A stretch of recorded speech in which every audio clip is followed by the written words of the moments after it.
conquer whole swaths of France, and eventually it actually does. In the aftermath of the Battle of Agincourt in 1415, basically Henry V does take over France briefly. But even before that, under the reign of Henry II, whole swaths of France had been absorbed by the English. So in other words, England's mind was always towards conquering France.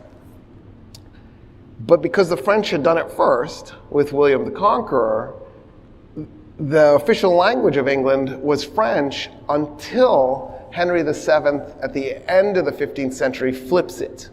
So in other words, the story is just a bunch of Henrys and a William.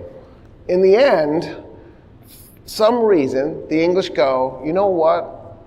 We're done with France. Well, they'll still keep fighting France, but not in France.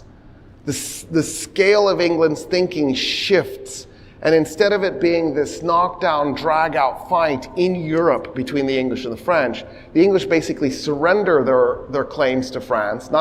They don't do it officially until Queen Victoria, but they do it in practical combat purposes well before her, and they turn their eye to the rest of the world, which is what gets them into the colonies.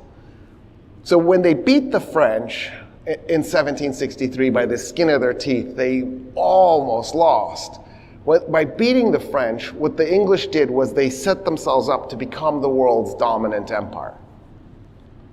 But it's actually really strange. My son asked me this question the other day. He went, I don't get it. How did little itty-bitty, off-the-beaten-path England somehow become a global empire? And of course, part of the solution is that they became the world's first drug dealer empire. Their first drug was tobacco. They later on upgrade to opium.